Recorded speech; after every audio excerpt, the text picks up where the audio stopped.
大家讀過歌羅西書嘅舉手，我睇下。Anyone who have read the book of Colossians? 從來未讀過嘅舉手，我睇下。And anyone who have never read the book? 大膽啲好緊要嘅Yes, I want to see your hands. 呢本書咧係繼腓立比書之後嘅一本書。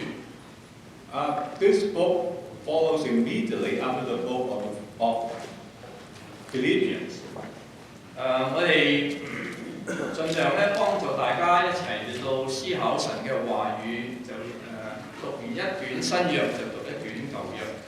To help you to understand the God's words, we will try to read a book from the Old Testament and then by another book in the New Testament.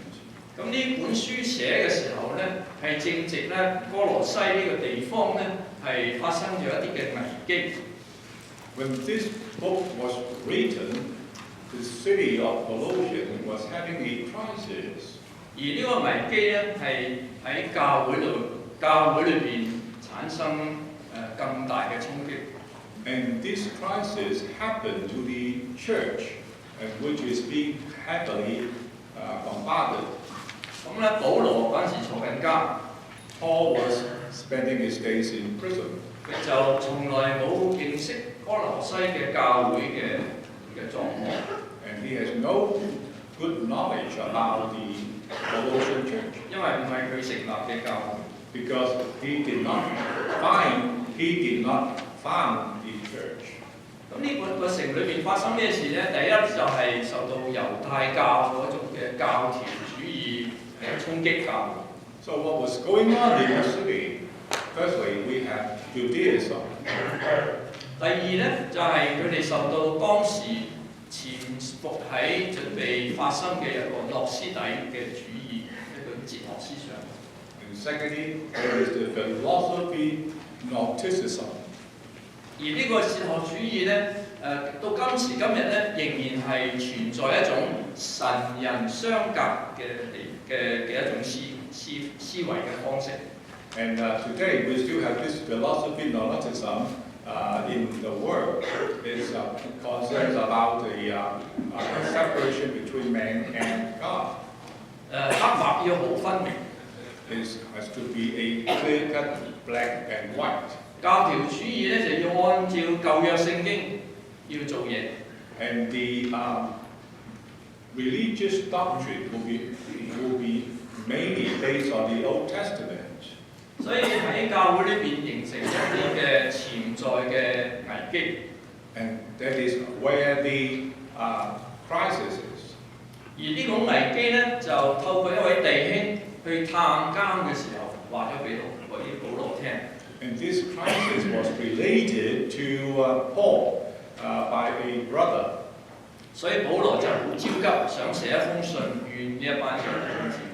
And that is why Paul was anxious and he wanted to write a letter to the Colossian brothers. 問題就嚟啦，三唔識七，點解我要睇你呢封信呢？ But then here we have the problem. They don't know each other. Why the letter should be written? 保羅以咩身份可以寫一封信勸一班主內嘅弟兄姊妹 So in what capacity would Paul be taking up when he wrote the letter to the brothers in Colossians?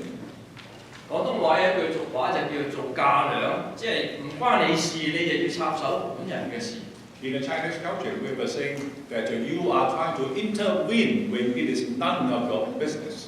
我哋時時都有句説話，事不關己。And also we see that it's not my business. 今日傳福音就係你要關心人家嘅靈，但係事不關己嘅時候，你就覺得傳福音冇呢個嘅負擔喺裏邊。And today, spreading the word means giving out the message to people that is not related to you. 所以好多時候，當對我哋向陌生人去講出對方係需要呢個福音、需要信耶穌嘅時候，產生一個嘅尷尬嘅場面。And so when we try to spread the word to strangers, we will have a situation of embarrassment. 佩服有啲弟兄肯去傳福音。So I have my admiration for brothers and sisters who embolden themselves and spread the word. 舉個好簡單嘅例子， For example, 你會唔會星期六朝頭早 would you spend a Saturday morning 唔去 Costco 買嘢， and forget about the Apostle shopping, 你走去 Long Beach 個碼頭度， and you will go to the Long Beach Pier 坐隻船仔走去啲船上面， and take a boat and tour around among the boats 又去探嗰啲船員， and pay a visit to the sailors 向佢哋傳福音。 and spread the gospel. 見到中國人就講中國話， When you see Chinese, you speak Chinese. 見到唔係中國人要講英文。 And when you see a foreigner, you will speak English. 當你攞張福音單張同佢講福音嘅時候， And you will take out a flyer. 隔離有一個摩門教嘅攞緊摩門經，同另外一個人大聲嘅傳福音。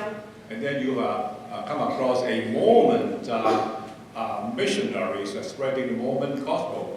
有一個佛教徒， And then you have a Buddhist 就向一個華人講緊點樣念佛經。 and spreading the Buddhist doctrine. 喺間船嘅呢個大廳度，就聽到吱吱喳喳講咁多嘅聲音。 So in the sitting hall of the ship, you see a lot of different noises. 所以呢個都係一個福音嘅衝擊。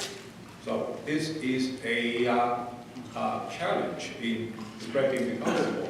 我哋對一個唔想聽福音嘅一個潮流，拒絕基督教嘅潮流裏邊，我哋點樣可以逆流而上？ So when we are in a situation where people is resistant to Christianity, how are we going to spread the word? 我哋點樣可以喺船上帶領一班水手，只係嚟美國 Long Beach 停幾日嘅時間，佢就會可以將你嘅福音嘅信息可以繼續喺船上面讀呢？ And how would you have the sailors who spend a few days ashore to have a chance to receive and hear the Gospels and take it out to the ocean when he is working? 所以我哋真係求主真係幫助我哋睇到呢個福音嘅需要係幾咁大。 And may the Lord help us that there is such a great need for the Gospel. 保羅喺書就我哋要認識究竟保羅係邊個。 So here we need to know who Paul is. 嚟咗教會內嘅都認識保羅係一位神所呼召嘅宣教士。 And you will know that Paul is an apostle called by God. 佢嘅原名叫做掃羅。 And his original name is Saul. 掃羅係以色列第一個皇帝。 And just like the name of the first Israelite king. 所以爸爸幫呢個保羅生出嚟起名嘅時候，希望佢就成為第一位皇帝。 So when Paul was born, his father might be thinking that Paul will one day be the king. 但係神呼召嘅掃羅卻變成保羅。 But then when God called, Saul became Paul. 而保羅呢個名嘅意思就係小嘅意思。 And Paul means little. 保羅自稱為微小，就係因為佢嘅生命喺信咗耶穌之後得到嘅改變。 And Paul called himself Paul because he knows he is little, and he found that he is little on conversion. 因為佢喺基督嘅裏邊係一個微小嘅信徒。 He would imagine in Christ he is a little Christian. 但係神卻係呼召咗佢成為呢個外邦人嘅使徒。 But then God called him, and he became an apostle to the Gentiles. 去一啲外邦人嘅社群裏邊，向佢哋傳福音，建立基督嘅教會。and spreading the word among the Gentile populations. 而喺建立基督嘅教會裏邊，佢經歷好多嘅艱難。And in establishing the Christian churches, he faced and met a lot of tribulation, 甚至要坐監， and even imprisonment, 俾石頭差啲被打死， and a lot of beating by others, 受過好多嘅艱難， and have a lot of difficulties, 被教會嘅同工誤會， and misunderstood by his co-workers in the church, 亦都被猶太教嘅激烈分子嚟到去迫害， and attacked by the extremists of Judaism, 甚至被政府誤會。 and misunderstood by the government. 所以佢經歷咁多個苦難，佢繼續堅持到底，係因為係神嘅旨意。 And despite all these difficulties, he insisted, he persevered because this is the God's will. 因為神嘅旨意係呼召佢作為佢嘅信徒，佢嘅作為神嘅兒女。 And he knows that it is God's will that he is called to be a child of God. 佢叫掃羅嗰陣時係迫害教會。 When he was Paul, he was the persecutor of church, 係要捉嗰啲基督徒去坐監。 arresting Christians and throw them into prison. 但係因為基督向佢顯現嘅緣故，使到佢心意被改變。 But then through Christ, who showed himself to Paul, he changed his mind. 所以佢甘心樂意去經歷咁多嘅災難，佢都仍然持守呢一個嘅呢個呼召。 And so despite all these attacks and trials, he insists to keep the will of God and serve. 甚至寫呢封信嘅時候，對佢嚟講係一個真係事不關己、己不勞心嘅事。 So when he was writing this letter, he was in a mindset that it may not be my business, it may not my way to care. 但係哥羅西教會亦都係神嘅教會， But then the Colossian church is also a church of God. 而冇人喺幫佢哋手嘅情形之下，佢要參與嚟到幫佢哋手。 And when there is no help around, he has to step forward and give his hand to help. 佢要盡佢嘅能力，盡佢嘅本分嚟到去回應呢個呼召，接受呢個安排同揀選寫呢封信。 And he will accept the call. Since he is appointed, the chosen one, he will just go ahead and help. 今日我哋肯唔肯做嫁娘？ So today, are you willing to be the intervener? 你見人哋出事嘅時候，你會唔會去出手去救佢？ When you see troubles in others, would you be willing to step forward and help? 咩叫呼召呢？ So what is calling? 當呢個對你唔方便嘅時間，你要出手。 That is, you will be called to do something when it is inconvenient to you. 你會見到前面出咗車禍，你肯停低，肯做呢個見證人。 And you see an auto accident ahead, you are willing to stop and then be a witness. 你會走埋去睇下傷者有咩地方可以幫手。 You will stop and get out of your car to see if there is any person in need. 車禍既然係咁樣， So there is so much for auto accidents. 教會今日正係接受各式各樣嘅衝擊。 And today, churches are being attacked by all kinds of difficulties. 有啲教會當地嘅政府係唔準佢哋聚會。 In some churches, government regulations forbid church meetings. 印度好多教堂嗰頭起就嗰頭俾回教徒燒咗。 And in India, churches are burned down. 嗰頭起好嘅教堂慶祝成立典禮，第二晚就俾人燒咗。Churches newly built are subject to be torched. 被按立嘅門傳道人，過一兩個禮拜就俾人暗殺咗。And ordained missionaries are killed and ambushed. 美國好多嘅教會仍然係受到好多嘅衝擊。In America, a lot of churches are being attacked. 我哋站喺福音嘅立場嚟到高舉十字架，仍然有人去唔滿意教堂嘅需要。They are there to spread the word and to spread Christianity, but still they have opponents. 有啲嘅地方成日教會要向政府申請，次次去遞紙入去都唔接受，被拒絕。In some places, to establish a church, it needs to be registered, and yet we have delays and over delays over the applications. 裏邊嘅傳道人唔夠裝備 And the missionaries are poorly equipped.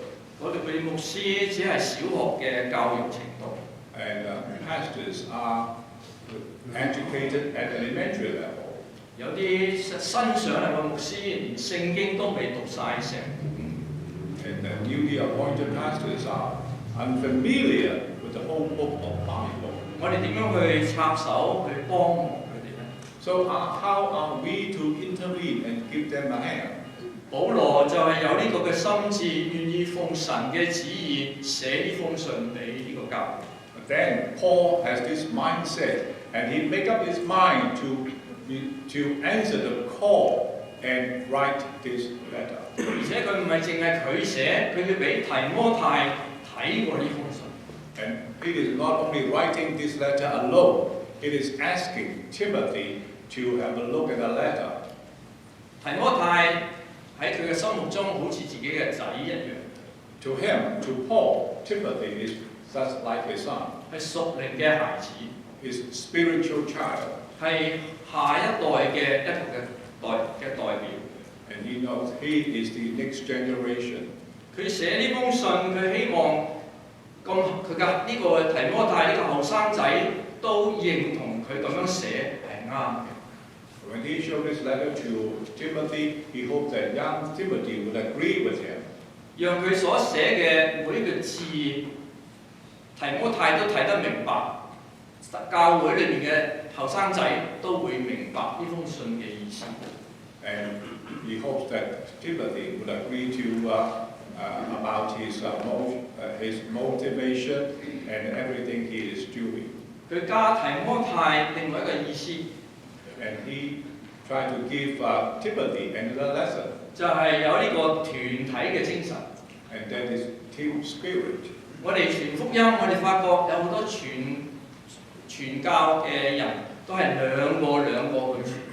You will notice that when spreading the work is being done in pair. 我哋嘅主耶穌差派門徒出去，亦都係兩個出去。 When Jesus commissioned his disciples, they were sent out in pair. 所以今日我哋做任何嘅侍奉，最好都係起碼兩個人一齊嚟去侍奉。So today, when you serve, it is ideal that you would work at least in pair. 我哋過去呢幾年都係推動教會弟兄姊妹試下週間能夠用電話嚟到去彼此代禱5分鐘。 In the past few years, the church encouraged brothers and sisters to have prayer buddies so that they would spend at least 5 minutes to encourage one another. 因為我哋出口，神就會出手。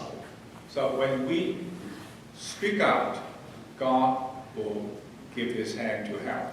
所以只要你我肯祈禱， So given your prayer, 我哋就會更深嘅認識神嘅心意。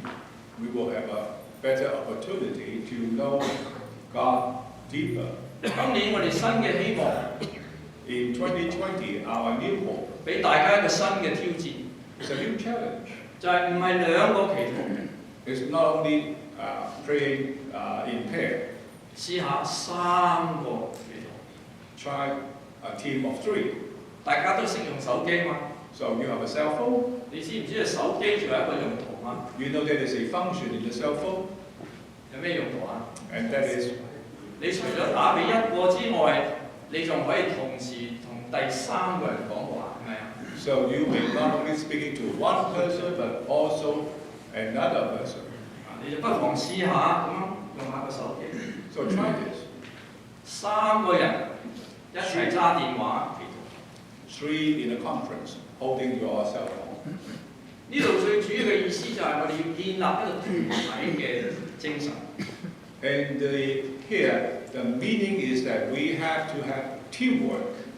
而讓神嘅愛透過我哋將呢份愛好似寫信一樣傳達俾弟兄姊妹之間。 So let God's hope through our letter and spread the love to brothers and sisters. 保羅就將神呢個嘅愛透過呢封書信同提摩太一齊嚟寫俾哥羅西嘅教會。 Paul here, together with Timothy, wrote this letter to the brothers in Colossians. 其實真係單獨侍奉係好危險。 Actually, it is a dangerous job to be working alone. 今日你睇到警察都要揸兩個出去，仲要有個咩啊camera， 即係攝像機錄低晒講嘅嘢、做嘅嘢俾大家。 And today, take a look at the policemen. The cops are working in pair in their beat, and moreover, they are equipped with video cameras to record every move they make. 所以我哋今日服侍神，我哋都需要有伙伴一齊嚟到同工。 In serving God today, you need to have a co-worker, 特別我哋喺敬拜聚會裏邊， especially in our worship. 我哋每堂嘅聚會都要需要好多嘅配搭。 And we need a lot of coordination in the worship. 而最主要嘅動機就係發自於神所俾我哋嘅愛。 It is based on God's love. 因為愛做出發點，我哋能夠彼此嘅配搭。 And basing on God's love, we are able to coordinate and work together. 因為神嘅愛嘅緣故，我哋能夠互相合作，擺低我哋個人嘅成見。 And through God's love, we are able to put aside our differences and work together. 彼此之間亦都有一個問責 accountability 嚟到去一齊侍奉。 So we will be holding each other accountable in our service. 更重要嘅就係能夠將呢一個嘅精神去傳承俾下一代。 And more important, let this spirit, teamwork spirit, be spread to the next generation. 係奉神嘅旨意，神愛嘅旨意。 And this is done through God's will, God's love. 係神嘅愛世人嗰個嘅緣故，要我哋能夠秉承神俾我哋嘅呢個嘅旨意嚟到去接受差遣。 And it is through God's love and God's will that we are responding to the call. 所以讓主祝福我哋第一節嘅聖經，能夠幫助我哋對新嘅一年真係能夠認識神嘅心意。 So may God help us to understand Him that this is God's will. 第二，我哋要睇到呢一班受信嘅聖徒。 Next, we'll look at the believers in Colossians. 呢班聖徒，保羅稱呼佢哋係 Holy people， 係聖，即係話分別為聖嘅門徒。 And this group of this group of saints is called the Holy people by Paul. 點解佢哋係成聖呢？ Why they are saints? 因為佢哋已經係信咗耶穌嘅， Because they have accepted Christ. 認識接受咗主耶穌基督做佢個人嘅主同救主。 Accepting Christ as their personal Savior. 呢個接受主耶穌做佢個人嘅主同救主係咩意思呢？ And what does this mean? 就係讓佢哋嘅生命再唔係自己，而係讓主嚟到去塑造佢哋，每一日更新，越像主耶穌。 And that is putting aside their old self and let Christ enter themselves and be their master and Lord and take His lead. 所以聖徒咧係睇住有聖經嘅原則。So when you are a saint, that is your behavior will be based on the Bible. 你嘅生命係屬於神， Your life belongs to God, 再唔係屬於世界。 and you are not living a worldly life. 所以我哋要同世俗要劃清界線。We have to set ourselves apart from the world. 第二，佢哋嘅身份係喺主裏邊有忠心嘅聖徒。 And they are faithful saints. 意思即係話佢哋喺侍奉裏邊，佢哋係有忠心。 That is referring to their service. 係無論咩時間，佢都會喺呢處等候主，隨時待命。 And regardless of time, they are ready to answer the call to serve. 忠心係唔容易嘅喎。 It's not that easy to be faithful. 大家都聽過啦。 You may have heard 當你闖咗個 stop sign 嘅時候， when you ignore a stop sign 警察停咗你， and you were pulled over by a car. 你睇唔睇到 stop sign 啊？ Well, did you see the stop sign? 我睇到， Yes, I did. 不過我睇唔到你。 I didn't see you. 忠心就話有冇差佬睇，你 stop sign 你就要停死。 Faithfulness means regardless, sign or no sign, cops or no cops, you obey. 呢一班弟兄姊妹係好忠心返教會。 And these brothers and sisters are faithful and they in attending churches. 所以呢個嘅稱讚實在係好好嘅。 So this is a worthy praise. 第三個嘅身份就係佢哋喺基督嘅屬靈嘅血統上面，佢哋係弟兄姊妹。 And thirdly, in Christ, they are brothers and sisters. 今日你我係咪弟兄姊妹啊？ So today, can we call each other brothers and sisters? 係咪啊？ Right? 真係弟兄姊妹。我問你借錢，你同我借咯。 So would you are willing to lend me money? 我借架車俾你用， Well, maybe I can let you drive my car. 你制唔制？ Are you willing? 牧師啊，冇問題啦。 Well, yeah, no problem with the pastor. 三唔識七，咁要諗過先咯。 If we're strangers, let me think again. 我哋係主內弟兄姊妹喎， But then we are brothers and sisters in Christ. 所以我哋都要識得分辨。 So we may need to know to tell the difference. 我哋要喺主嘅裏邊能夠互相嘅多認識， And that we, in Christ, we need to know each other more, 多了解。 understand more. 牧師10年都冇攞過 ticket 嘅， And the pastor receives no tickets in 10 years. 咁啊借部車你揸冇問題啦， So it will not be a problem to let you drive my car. 係咪咁啊？ Is that the way? 所以唔單止有忠心， So it's not only to be faithful, 你係要有見識， and you have to be wise. 而且你要喺神嘅裏邊知道分辨對抑或唔對。 And you have to be in Christ discerning. 教會呢個問題就出現喺呢個見識上。 And discernment is the issue in churches. 因為哥羅西佢哋係好忠心冇錯， Yes, the Colossians are faithful, 但係佢哋唔知道諾斯底主義嗰個危機。 but then they are ignorant of the crisis created by Gnosticism. 佢哋冇注意到猶太教嗰種教條主義係點樣影響教會傳福音嘅熱心。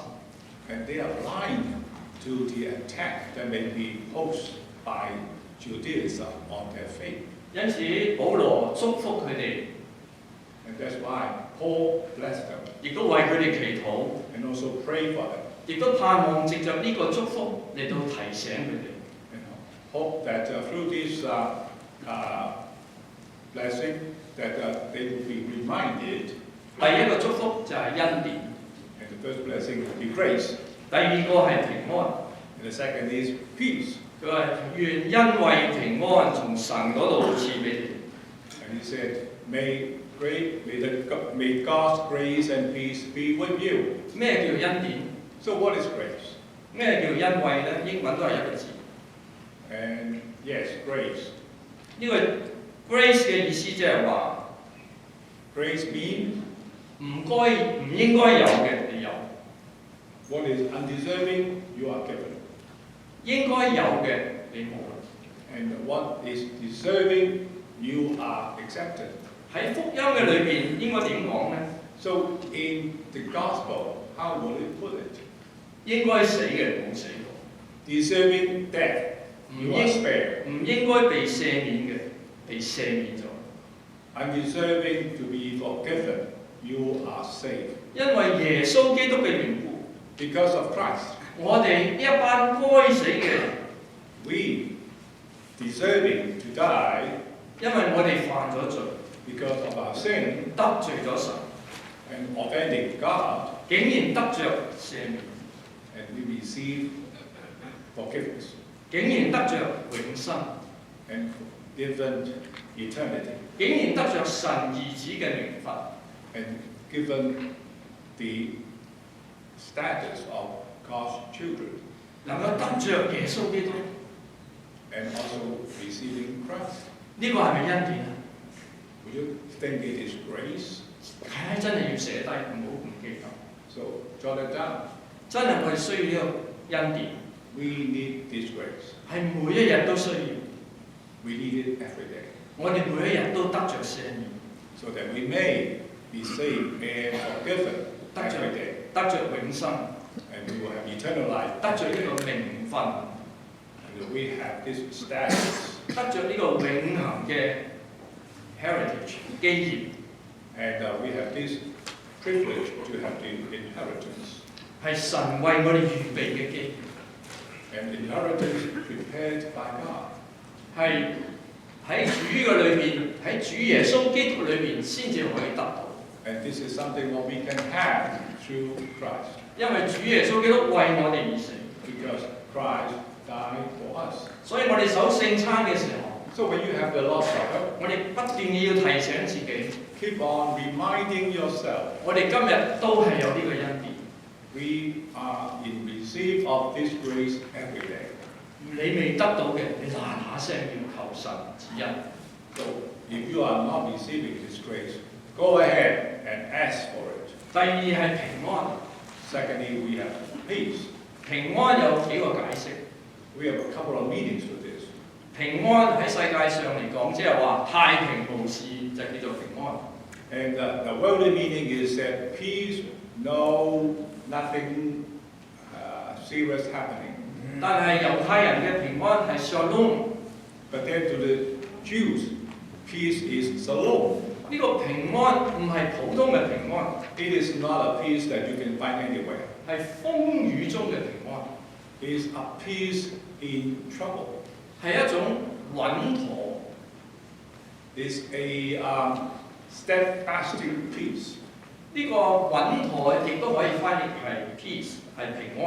但係我覺得呢個穩妥即係好穩陣，雖然有暴風雨，但係你仍企得穩。 And this may mean steadfastness in storm. 平安穩妥有兩種， And there are two types of peace. 一種係得救嘅穩妥， And that is a peace of salvation. 係只有喺主耶穌基督裏邊嘅得救，你先至係穩陣。 And it's only available in Christ 因為主耶穌為我哋死過， because he sacrificed his life 而且從死裏復活， and he was resurrected. 所以你我信咗耶穌，我哋就穩陣。 So when you believe in Christ, you are in God, in Christ's peace. 但係另外一個平安係生活上嘅平安。 Another peace relates to your daily life. 呢個生活上嘅平安就係每一日都係對付自己嘅老自己，嚟到去靠着福音繼續過我哋嘅生活。 And this relates to your dependence. You fall back to your old self to lead your life. 亦都係每一日求神，讓我哋唔單止有呢個與主信主咗之後嘅平安，更加係有神嘅平安喺我哋度。And so may we pray to the Lord that He will help us to have the peace with Christ and also the peace of God. 腓立比係從神，只有從神先至可以得到。And for the Philippians is only available from God. 而呢個腓立比書第4章7節裏講，出人意外嘅平安係呢一個嘅真平安。And the peace that is mentioned in the book of Philippians is this type of peace that is surpassing all understanding. 所以願呢個祝福都係臨到弟兄姊妹身上。And so may this blessing be with you. 盼望你快啲信耶穌。So I hope you would make haste to become a believer. 讓你有呢個得救嘅平安。So that you may have the peace of salvation.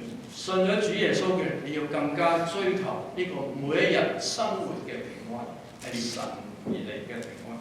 If you are a believer, make efforts to make sure that you will have this peace of God daily. 我哋實習一下好唔好？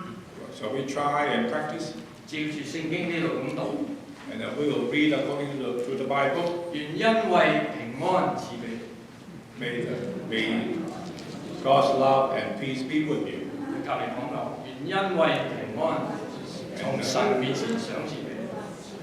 Repeat this to your neighbor. May the peace of God and the peace with God be with you.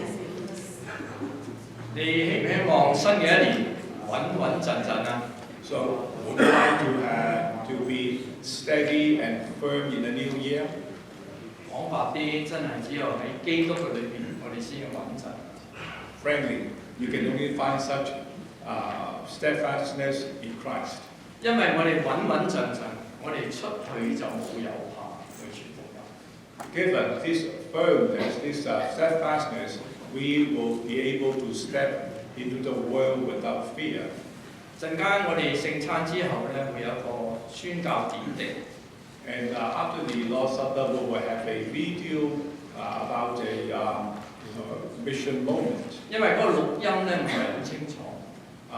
You may have to make efforts to listen to the recording. 所以我先俾一個前奏俾大家聽。So maybe we'll first taste the video. 就係我哋喺我哋教會長大嘅小妹妹。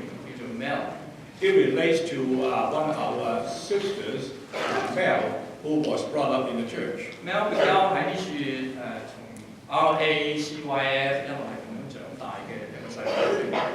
So she attended RA and CYF in the church. 咁神感動咗佢，而家長大啦。And she was motivated by God, and now she is a young lady. 4-5年前去咗黎巴嫩。A couple of years, 4 or 5 years ago, she went to Lebanon. 佢去咗秘魯嘅浸信會神學院。And she went to Beirut Baptist Seminary. 喺嗰處教英文。